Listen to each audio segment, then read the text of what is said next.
बिस्मिल्लाहिर्रहमानिर्रहीम, अस्सलाम वालेकुम। प्रीवियस लेक्चर में हम लोगों ने मेथड्स ऑफ कैलकुलेटिंग डेप्रिसिएशन में first method straight line method of depreciation को डिस्कस किया था। उसके मुताबिक जो हमारे पास फार्मूला था, depreciable amount divided bye useful life of an asset, और हर साल डेप्रिसिएशन एक्सपेंस आपके पास सेम रहता है, तो फार्मूला चेंज करने की जरूरत नहीं होती। देखिए, सेकंड ईयर के एंड पर, suppose second year, third year, fourth year, कुछ भी हो, सब्सिक्वेंट ईयर्स में से आपका एसेट आपकी स्टेटमेंट ऑफ फाइनेंशियल पोजीशन में अपनी कैरिंग अमाउंट पे रिकॉर्ड होगा, लेकिन डेप्रिसिएशन अपनी कॉस्ट के मुताबिक, डेप्रिशिएबल अमाउंट के मुताबिक डेप्रिशिएट करवाएगा। चाहे फाइनेंशियल स्टेटमेंट में वो 60 का है, वो 50 का है, वो 40 का है, हमें इस बात से कोई गर्ज नहीं। अगर हम लोग straight line method of depreciation use कर रहे हैं, तो हमने ये देखना है कि उसकी डेप्रिशिएबल अमाउंट क्या है। Depreciable amount divided bye useful life of an asset, और आपके पास डेप्रिसिएशन एक्सपेंस आ जाएगा। आपने वही डेप्रिसिएशन एक्सपेंस हर साल चार्ज कर देना है। ये बात क्लियर हो गई सब बच्चों को?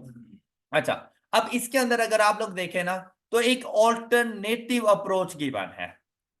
ये ना सीखो तब भी कोई फर्क नहीं पड़ता, लेकिन आपके पास मल्टीपल चॉइस क्वेश्चंस हैं, तो उसके मुताबिक आपको इसका पता होना जरूरी है कि हमारे पास ये आंसर्स किस तरह से आएंगे। कहता है कि एक तो डेप्रिसिएशन एक्सपेंस को कैलकुलेट करने का जो आपके पास फार्मूला है, वो है depreciable amount, means that cost minus residual value divided by useful life of an asset. एक फार्मूला आपके पास ये है। दूसरा, कहते हैं कि अगर आपको डेप्रिसिएशन का रेट गिवन हो, अगर यूजफुल लाइफ ना हो, आपको डेप्रिसिएशन का रेट गिवन हो 10%, 20%, 15%, 12%, कुछ भी इस तरह का, तो वो रेट आपने कॉस्ट के ऊपर अप्लाई कर देना है। Cost multiplied bye depreciation rate. अगर आप लोगों ने क्यूएम में फाइनेंस पढ़ा हो, तो आप जैसे रेट ऑफ इंटरेस्ट पढ़ा करते हैं, तो यहां पर यह होता है depreciation rate, cost multiplied bye depreciation rate. यहां पर अगर आप लोग गौर करें ना, तो उसने डेप्रिशिएबल अमाउंट की बात नहीं की। उसने कहा जो रेट ऑफ डेप्रिसिएशन है, वो आप लोगों ने अप्लाई करना है किसके ऊपर? कॉस्ट के ऊपर। तो आप लोगों के बाद depreciation expense for the period आ जाएगा।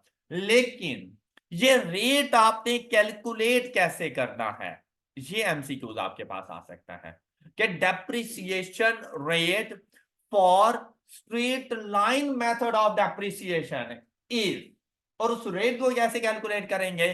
Depreciable amount means that cost minus residual value divided by cost multiplied by useful life. अब जो हम लोगों ने कल एक एग्जांपल सॉल्व की थी, हम लोगों ने इसको सॉल्व किया था कि depreciable amount divided bye useful life, तो हर साल डेप्रिसिएशन एक्सपेंस हमारे पास कितना आ रहा था? हर साल के लिए जो डेप्रिसिएशन एक्सपेंस था वो 18,000 रुपीज था।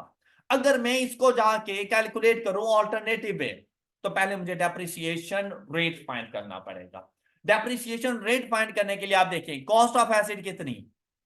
100,000। रेजिडुअल वैल्यू, तो आप लोगों के पास डेप्रिशिएबल अमाउंट कितनी हो जाएगी?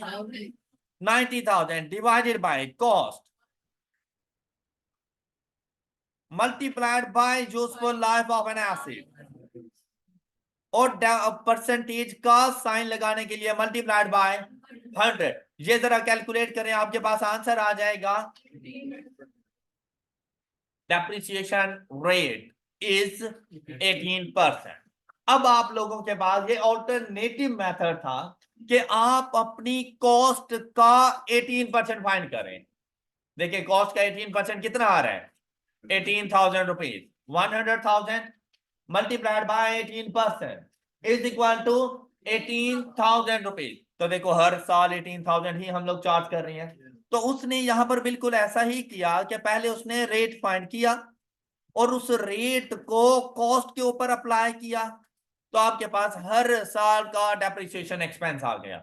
जरूरी नहीं कि आप ऐसा करो, आपको रेट फाइंड करने की जरूरत नहीं है अगर यूजफुल लाइफ गिवन है तो। आप लोग हमेशा cost minus residual value divided by useful life. I hope कि आपको ये वाली बात समझ आ चुकी हो। अच्छा, इसी के साथ ना एक और मेथड भी हमारे पास है रेट को फाइंड करने का, और डेप्रिसिएशन रेट का हमारे पास फार्मूला होता है। अब ये एक्स्ट्रा नॉलेज है जो कि आपकी बुक में नहीं है, लेकिन इसको अच्छे तरीके से जरा समझ लीजिएगा इस तरह से कि depreciation rate is equal to 1 upon useful life.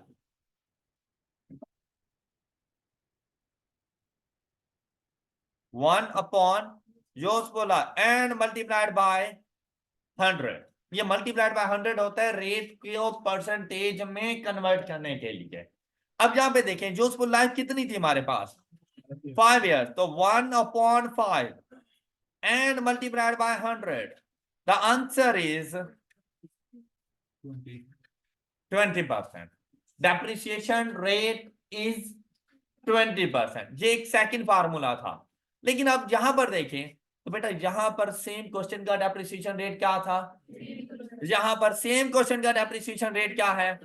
अब दोनों में फर्क क्या है, दोनों में फर्क ये है कि जो आपने 18% फाइंड किया था वो आपने अप्लाई करना है कॉस्ट के ऊपर, और जो आपने 20% फाइंड किया है ये आपने अप्लाई करना है डेप्रिसिएशन एक्सपेंस की कैलकुलेशन में डेप्रिशिएबल अमाउंट के ऊपर।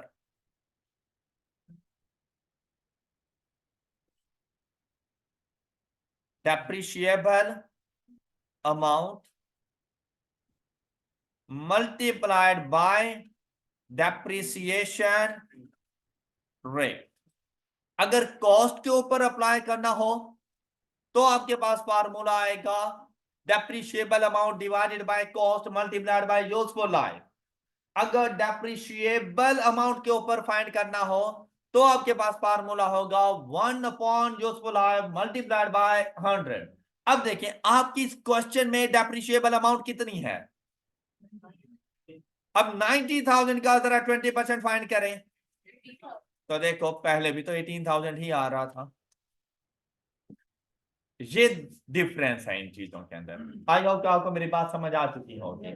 अच्छा, जो हमारे पास एक्यूमुलेटेड एप्रिसिएशन है, जो carrying amount of the asset है, उसमें किसी किस्म का कोई चेंज नहीं, वो बिल्कुल वैसे ही रहेंगे चाहे आप ऊपर मेथड की कैलकुलेशन जिस तरह मर्जी करो। या आपको मैंने 3 मेथड बता दिए, लेकिन उसमें प्रेफरेबल कौन सा है कि cost minus residual value divided by useful life, ये आपके पास प्रेफरेबल मेथड है। आई होप कि आपको ये बात समझ आ चुकी है। नेक्स्ट देखें, हमारे पास एग्जांपल नंबर 6 थी, an item of equipment cost rupees 1260 था। आपने उसके सोल्यूशन की तरफ नहीं देखना, सबसे पहले आपने खुद से जरा इसको कैलकुलेट करना है। कहते हैं and it has expected useful life of and N expected residual value of rupees using the straight line method of depreciation. What is the annual depreciation charge? मतलब आप एक्सपेंस के तौर पे कितनी अमाउंट लेकर जाएंगे, and what will be the carrying amount of the asset after 4 years. अब यहां पे मेरी बात सुने, हम लोगों ने अगर डेप्रिसिएशन एक्सपेंस कैलकुलेट करना है तो हमें डेप्रिसिएशन रेट फाइंड करने की जरूरत नहीं है। क्यों? क्योंकि हमें जो लाइफ गिवन है। अब हम लोग क्या करेंगे, cost minus residual value divided by useful life, and the depreciation expense for the year is 170,000। ये बात सब बच्चों को क्लियर हो गई। हमने उसको फर्स्ट का आंसर कर दिया। अब नेक्स्ट उसने क्या कहा कि भाई टोटल यूजफुल लाइफ है 6 साल, लेकिन अगर 4 साल के बाद मैं आपसे पूछूं कि इस एसेट की डब्ल्यूडीवी क्या होगी, स्टेटमेंट ऑफ फाइनेंशियल पोजीशन में कितनी अमाउंट से रिकॉर्ड होगा, तो बेटा 4 साल की एक्यूमुलेटेड डेप्रिसिएशन भी तो होनी चाहिए। क्यों? क्योंकि cost minus accumulated depreciation is equal to WDV. तो एक्यूमुलेटेड डेप्रिसिएशन, जब आपको इस बात का पता है कि हर साल डेप्रिसिएशन एक्सपेंस सेम है, तो एक्यूमुलेटेड डेप्रिसिएशन कैसे आएगी, 170 मल्टीप्लाइड बाय जितने साल का एक्यूमुलेटेड डेप्रिसिएशन फाइंड करनी है। तो आपके पास ये आंसर कितना आ जाएगा 680। ये आपकी क्यूमुलेटिव डेप्रिसिएशन बन गई 4 साल की। कॉस्ट कितनी थी 1260, क्यूमुलेटिव डेप्रिसिएशन 680। तो आपके पास at the end of 4 years asset की WDV क्या आ जाएगी। आई होप कि आपको ये बात समझ आ चुकी है। और ऐसे ही आपके पास MCQs आ जाते हैं कि कभी वो आपसे डेप्रिसिएशन एक्सपेंस पूछ लेगा, कभी वो सब्सिक्वेंट ईयर्स में एसिड की WDV पूछ लेगा। तो आपने कॉस्ट में से क्यूमुलेटिव डेप्रिसिएशन को माइनस कर देना होता है। All right, example number 7, example number 7 solve करें, शाबाश। कहते हैं what will be the charge for depreciation in the year of acquisition if a proportionate of a full year's depreciation is charged according to the period for which the asset has been held। शाबाश, इसकी statement को समझें और depreciation expense की calculations करें। Financial year and of an entity is 1st January to 31st December. A non-current asset was purchased on for rupees, expected useful life is, and expected residual value is, means that cost is depreciable amount। Clear, जब हमारे पास residual value नील हो तो cost ही उसकी depreciable amount होती है। तो simply cost divided by useful life of an asset. फिर कहता है इट इज डेप्रिशिएटेड बाय। अब हमने अगर इसका डेप्रिसिएशन एक्सपेंस कैलकुलेट करना है तो सिंपली हम लोग करेंगे 60,000 divided by useful life of. अगर हम ऐसे ही करते हैं ना तो पूरे 1 साल का डेप्रिसिएशन एक्सपेंस आता है।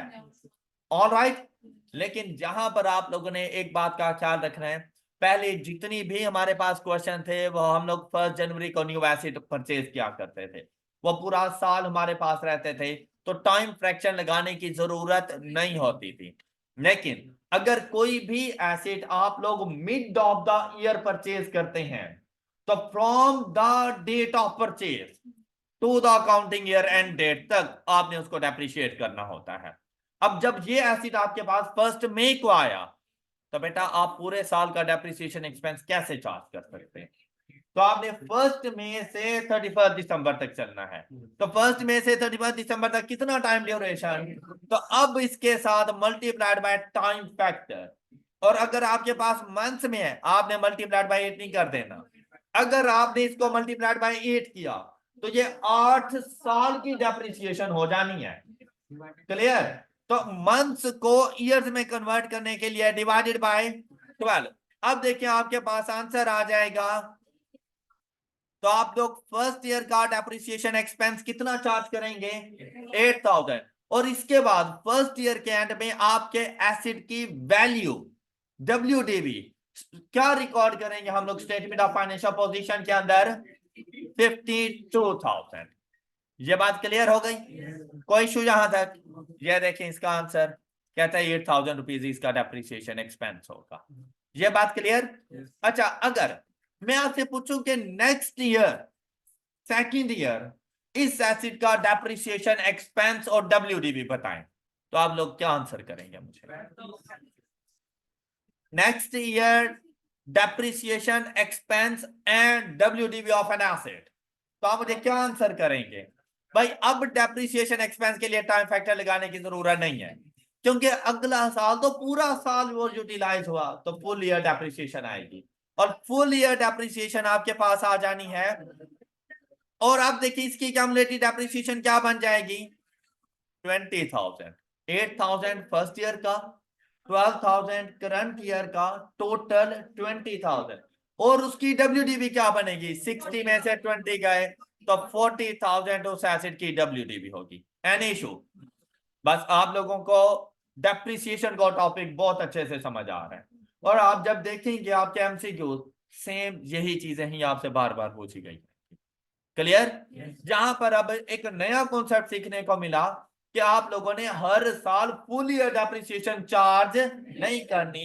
1st ईयर की डेप्रिसिएशन हमेशा from the date of purchase to the accounting year end date, आपने टाइम ड्यूरेशन को देखना है। All right, Now we are moving towards second method of depreciation, which is reducing balance method. Reducing balance method. देखिए बेटा, straight line method के अंदर हर साल depreciation expense same रहता है। रिड्यूसिंग बैलेंस मेथड में हर साल डेप्रिसिएशन एक्सपेंस रिड्यूस होता जाता है, इतना फर्क है। स्ट्रेट लाइन मेथड में हर साल डेप्रिसिएशन एक्सपेंस स्ट्रेट रहता है, कांस्टेंट रहता है, सेम रहता है। लेकिन रिड्यूसिंग बैलेंस मेथड में हर साल डेप्रिसिएशन एक्सपेंस रिड्यूस होगा। मींस दैट कि फर्स्ट ईयर का डेप्रिसिएशन एक्सपेंस सबसे ज्यादा होना है, नेक्स्ट ईयर में उससे कम, नेक्स्ट ईयर में उससे कम, और लास्ट ईयर का डेप्रिसिएशन एक्सपेंस बाकी तमाम ईयर्स की निस्बत सबसे कम होगा। Got it? ये बात क्लियर हो गई सब बच्चों को? अच्छा देखिए, अब इसकी कैलकुलेशन कैसे करनी है।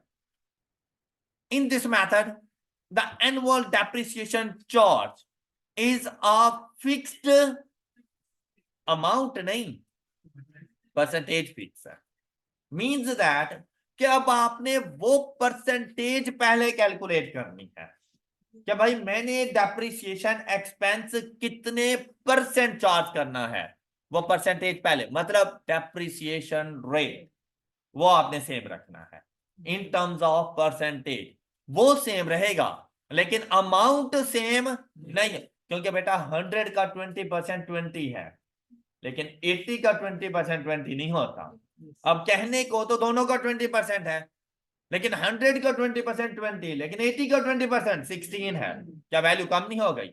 बस यही मेथड आपने इधर अप्लाई करना है कि सबसे पहले वो आपने परसेंटेज कैलकुलेट करनी है कि मैंने डेप्रिसिएशन कितने परसेंट कैलकुलेट करना है, और वो परसेंटेज आपने अप्लाई कर देनी है carrying amount of the asset के ऊपर। मतलब यहां पर आपने डेप्रिशिएबल अमाउंट नहीं लेनी, यहां पर आप लोगों ने कॉस्ट ऑफ एसेट भी नहीं लेनी। यहां पर आपने देखना है कि मैं जिस साल डेप्रिसिएशन एक्सपेंस चार्ज कर रहा हूं उस साल के स्टार्ट में एसिड की कैरिंग अमाउंट क्या थी, एसिड की WDV क्या थी। और आपको पता है कि WDV हर साल कम होती जाएगी। तो जब WDV हर साल कम हो रही है तो उसके ऊपर लगने वाली परसेंटेज से जो आंसर आएगा वो भी आपके पास कम हो जाएगा। ये बात क्लियर? तो स्ट्रेट लाइन मेथड और रिड्यूसिंग बैलेंस मेथड में ये डिफरेंस है कि स्ट्रेट लाइन मेथड के ऊपर जो डेप्रिसिएशन एक्सपेंस चार्ज किया जाता है वो उसकी डेप्रिशिएबल अमाउंट के ऊपर होता है। लेकिन हमारे पास अगर रिड्यूसिंग बैलेंस मेथड होगा तो रिड्यूसिंग बैलेंस मेथड में जो हम लोग डेप्रिसिएशन एक्सपेंस चार्ज करते हैं वो एसेट की कैरिंग अमाउंट के ऊपर कैलकुलेट करते हैं। ये बात क्लियर हो गई सब बच्चों को? अब देखिए नेक्स्ट कहते हैं कैरिंग अमाउंट कौन से वाली, जो एसेट के स्टार्ट ऑफ द पीरियड में हो, which results in gradually lower depreciation charges as assets efficiency is reduced। बेटा उसकी अगर एफिशिएंसी कम होती जा रही होती है तो हम लोग उसके ऊपर एक्सपेंस भी कम चार्ज करते हैं ओवर इट्स यूजफुल लाइफ। अब इसको कैलकुलेट करने के लिए depreciation expense for the period को कैलकुलेट करने का जो फॉर्मूला है वो है net book value, means that WDV of an asset means that carrying amount of the asset multiplied by depreciation rate। लेकिन जहां पर रेट फाइंड करने का फॉर्मूला चेंज है, इससे पहले भी हमने रेट फाइंड करने का फॉर्मूला देखा, लेकिन बेटा वो स्ट्रेट लाइन मेथड के लिए था, और स्ट्रेट लाइन मेथड में डेप्रिसिएशन रेट फाइंड करने का फॉर्मूला था depreciable amount divided by cost multiplied by useful life. लेकिन जहां पर अगर आपने यूजिंग रिड्यूसिंग बैलेंस मेथड अगर डेप्रिसिएशन रेट फाइंड करना है तो इसका फार्मूला होगा 1 minus nth root of, n से मुराद है यूजफुल लाइफ इन ईयर। कि सपोज अगर किसी एसिड की लाइफ है 5 साल तो 5th रूट, 7 साल तो 7th रूट, 3 साल तो 3rd रूट। तो इसीलिए उसने लिख दिया number of years means that useful life of an acid। तो हम लोग इसको कह देंगे nth रूट, nth से मुराद useful life of an asset, nth root of scrap मतलब रेजिडुअल वैल्यू, उसको सॉल्वेज वैल्यू भी कहते हैं, scrap divided by cost of an asset. Alright, अब क्वेश्चन में स्क्रैप वैल्यू गिवन होगी, कॉस्ट ऑफ एसिड गिवन होगी, यूजफुल लाइफ गिवन होगी, आपने सिंपली इसमें आके पुट कर देना है, तो आपके पास डेप्रिसिएशन रेट आ जाएगा। एंड पे मल्टीप्लाइड बाय 100 कर देंगे तो वो परसेंटेज का साइन आप उसके ऊपर अप्लाई कर सकते हैं। ये बात क्लियर? अच्छा, अब देखिए अगर यहां पर एग्जांपल, तो आपसे कहता है कि एसिड की कॉस्ट कितनी है, यूजफुल लाइफ क्या है, और उसकी रेजिडुअल वैल्यू। अब कहता है कि आपने using reducing balance method calculate the amount of annual depreciation and carrying amount along with the accumulated depreciation for the year 2021 to 2025। ये सेम एग्जांपल है जो आप लोगों ने ऊपर यहां पे सॉल्व की थी, एग्जांपल नंबर 5। डाटा में कोई चेंज नहीं है, सिर्फ फर्क किस चीज का है कि पहले हम लोगों ने इसके ऊपर straight line method of depreciation use किया था, तो आज हम लोग इसके ऊपर कौन सा मेथड ऑफ डेप्रिसिएशन यूज करेंगे, रिड्यूसिंग बैलेंस मेथड। तो रिड्यूसिंग बैलेंस मेथड से आपका डेप्रिसिएशन एक्सपेंस चेंज हो जाएगा, तो लाजमी बात है आपका एक्यूमुलेटेड डेप्रिसिएशन भी चेंज हो जाएगी। जब वो चेंज हो रही है तो फिर आपकी WDV ऑफ एन एसिड भी हर साल की डिफरेंट होगी। जल्दी से कैलकुलेट करें, शाबाश, 2021 से 2025 तक जल्दी से कैलकुलेट करें। अब ऐसे क्वेश्चंस की कैलकुलेशंस के लिए आपको ना थोड़ी सी वर्किंग करनी पड़ती है। जब भी आपसे बिल्कुल सेम क्वेश्चन होगा और आपसे कहा जाएगा find depreciation expense for third year, for fourth year, for second year, तो भाई ऐसी सिचुएशन में सबसे पहला काम है डेप्रिसिएशन रेट की कैलकुलेशन। उसके बगैर आप लोग रिड्यूसिंग बैलेंस मेथड में डेप्रिसिएशन एक्सपेंस फाइंड नहीं कर सकते। तो डेप्रिसिएशन रेट को फाइंड करने के लिए आपको तीन चीजों की जरूरत, cost, residual value, useful life. अब इसके लिए अगर हम देखें, depreciation rate is equal to 1 minus fifth root of residual value over cost,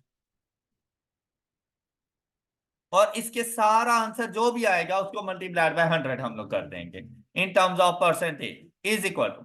अब जब आप लोगों ने इसको कैलकुलेट करना हो तो वो आंसर आएगा आपके पास कुछ इस तरह से,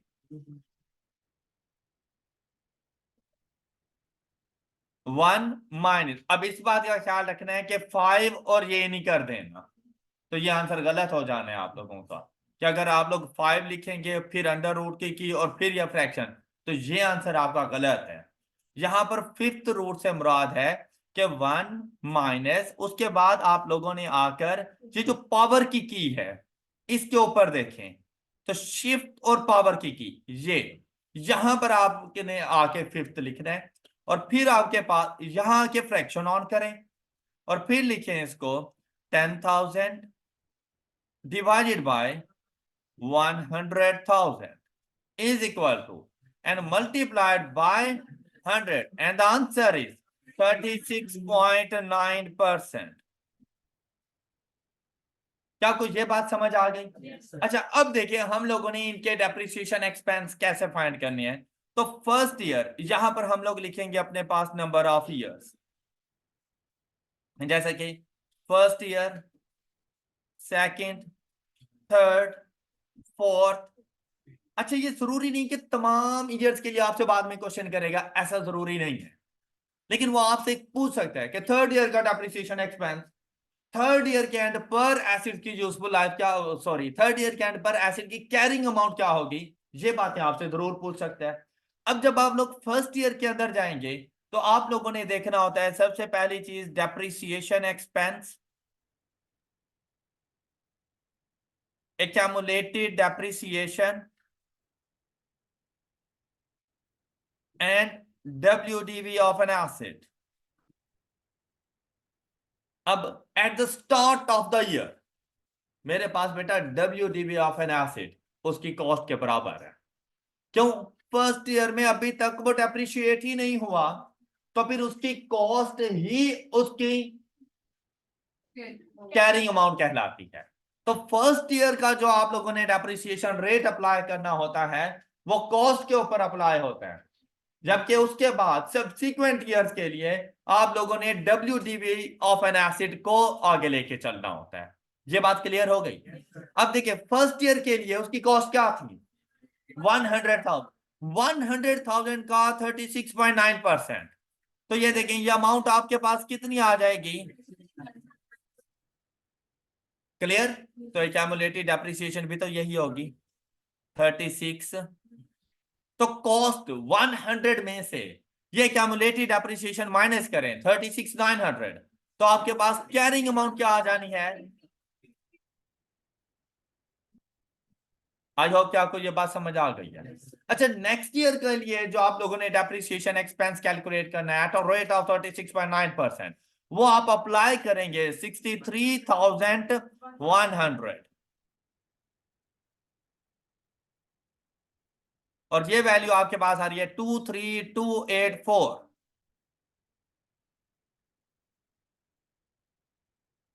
अब देखें एक्यूमुलेटेड डेप्रिसिएशन कितनी बन जाएगी? ऐड करेंगे 36900, आंसर आ जाएगा 60,184। और आपके पास WDV आएगी 100,000 लेस एक्यूमुलेटेड डेप्रिसिएशन 39816। क्या ये बात क्लियर हो गई? अब देखिए आप साथ साथ डेप्रिसिएशन एक्सपेंस भी बता रही हैं for the year, accumulated depreciation की कैलकुलेशन भी हो रही है, और उसी के साथ carrying amount of an acid भी कैलकुलेट कर रही हैं, और इसी carrying amount of an acid के ऊपर नेक्स्ट ईयर का डेप्रिसिएशन एक्सपेंस चार्ज हो जाता है। अब देखें 39816 मल्टीप्लाइड बाय 36.9%, 14692। क्या आपने यही फाइंड किया? आपके पास एक्यूमुलेटेड डेप्रिसिएशन हो जाएगी 74,876।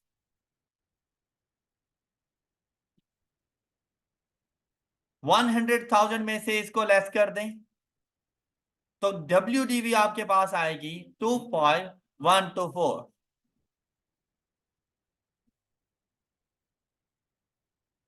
ऑलराइट, फोर्थ ईयर का depreciation expense 25,124 multiplied by is equal to 9271। 74,876 इसमें ऐड करें, एक्यूमुलेटेड डेप्रिसिएशन 84,147, और आपके पास देखें WDV क्या आएगी 15,853।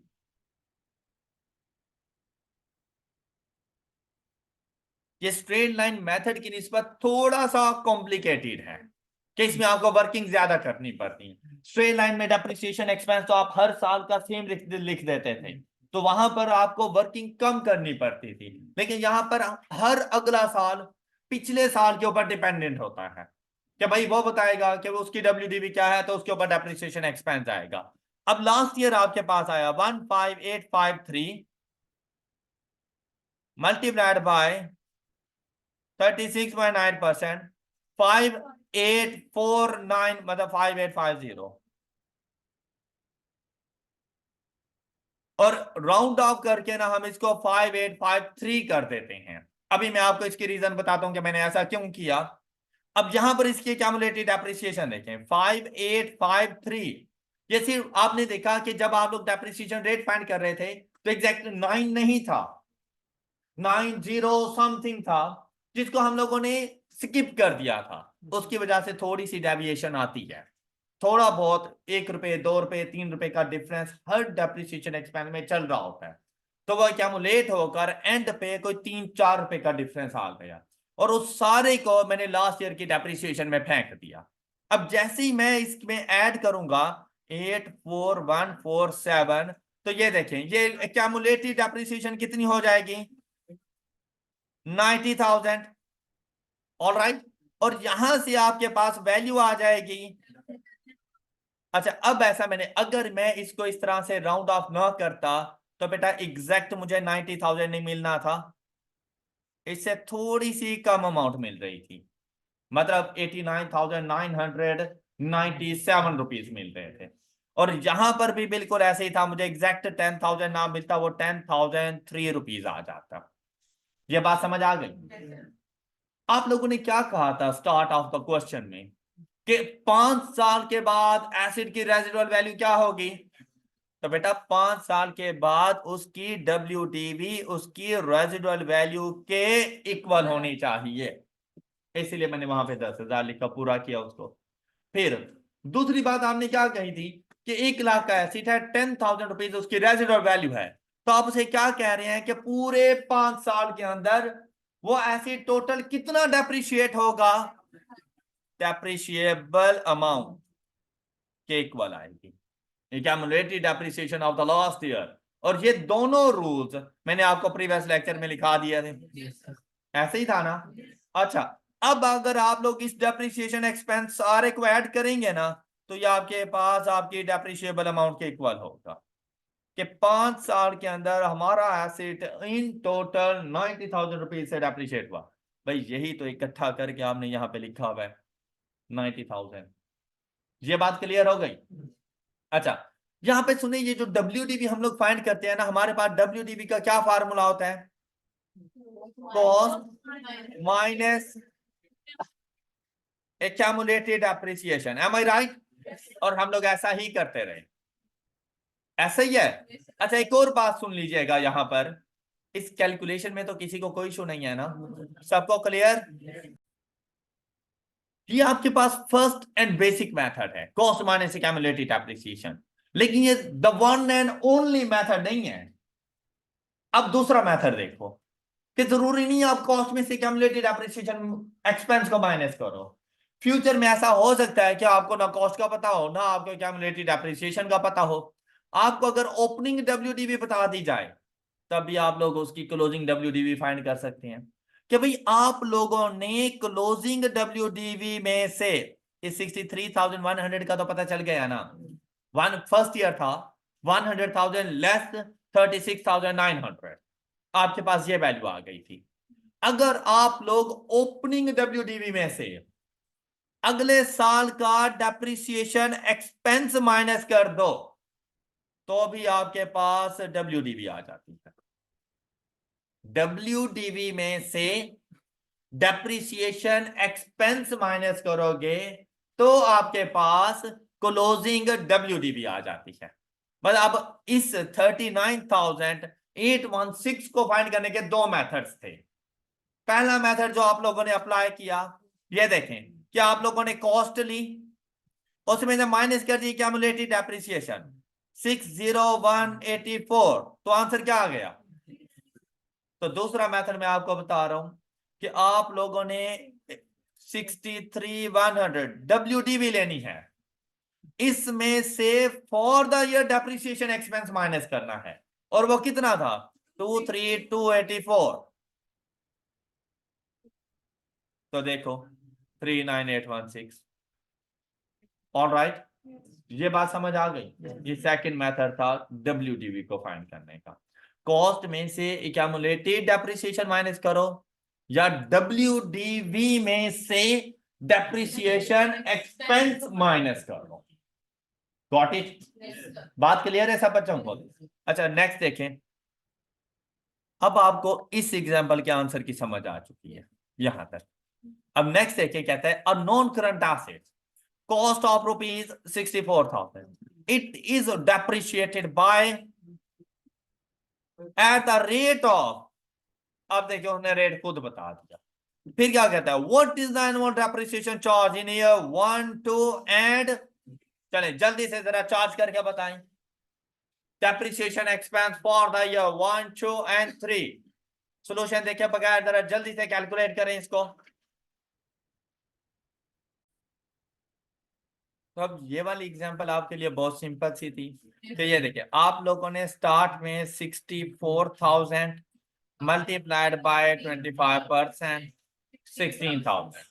ओके, अच्छा अब 16,000 इस 64,000 में से लेस होगा तो WDV आ गई 48, फिर इसका 25%, 12,000। अब देखिए, फर्स्ट ईयर का डेप्रिसिएशन एक्सपेंस था 16,000, सेकेंड ईयर का डेप्रिसिएशन एक्सपेंस है 12,000। अब ये 12,000 माइनस होगा 48,000, तो आपके पास WDV आ जाएगी 36 का 25% चार्ज करेंगे तो 9,000 आपके पास डेप्रिसिएशन एक्सपेंस। तो 36,000 लेस ये, तो WDV 27,000। ऑलराइट, ये देखिए, ये कॉस्ट, ये फर्स्ट ईयर का डेप्रिसिएशन एक्सपेंस लेस किया तो WDV 48,000। नेक्स्ट ईयर का डेप्रिसिएशन एक्सपेंस 48,000 पे चार्ज किया 12,000, तो WDV 36,000। थर्ड ईयर का डेप्रिसिएशन एक्सपेंस 36 पे चार्ज किया 9,000, और आपके पास at the end of third year the WDV is 27,000। Any issue? अच्छा बेटा, अब यहां पर एक छोटा सा ट्विस्ट है।